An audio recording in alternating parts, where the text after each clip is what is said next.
বলা হচ্ছে যে উপদেষ্টাদের সাথে এনসিপির কোনো সম্পৃক্ততা নাই। কি সম্পর্ক নাই? 100% আছে, অবশ্যই আছে। স্বয়ং ডক্টর ইউনূসেরই আছে, ডক্টর ইউনূসেরই আছে। কারণ তার আশীর্বাদ না পাইলে এই ধরনের দুইজন উপদেষ্টা থাকে কি করে?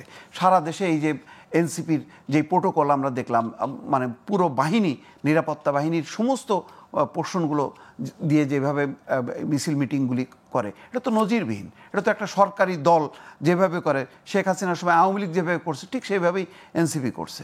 এটার জন্য ডক্টর ইউনূসের সরাসরি দায় আছে, এবং এটা কেউ হয়তো জবাব চাচ্ছে না। কারণ বিএনপি একটু নমনীয় হচ্ছে যে তারা মনে করে যে আচ্ছা যাই হয়েছে, নির্বাচনটা হোক, তখন বোঝা যাবে ওই মাঠে।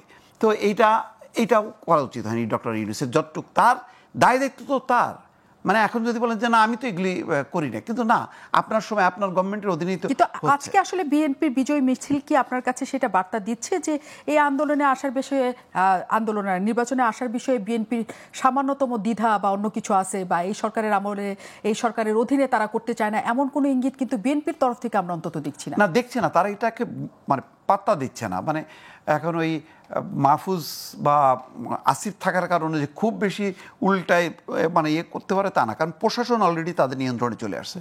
এখন সমস্ত ডিসি, এসপি, ওসি সব তারা বিএনপি। তো সুতরাং এখন এইগুলি এবং নির্বাচনে তো এরাই ফ্যাক্টর। তো এই জন্য ওই 2-4 জন মানে থাকাটা অস্বস্তিকর, কিন্তু এটা না বিশাল একটা অবস্ট্রাকল, সেটা তারা মনে করছে না। আর আমি বলি কি যে আমাদের একটা কাঠামোটা দাঁড় করানো দরকার, সেই কাঠামো যাতে কেউ না ভাঙে।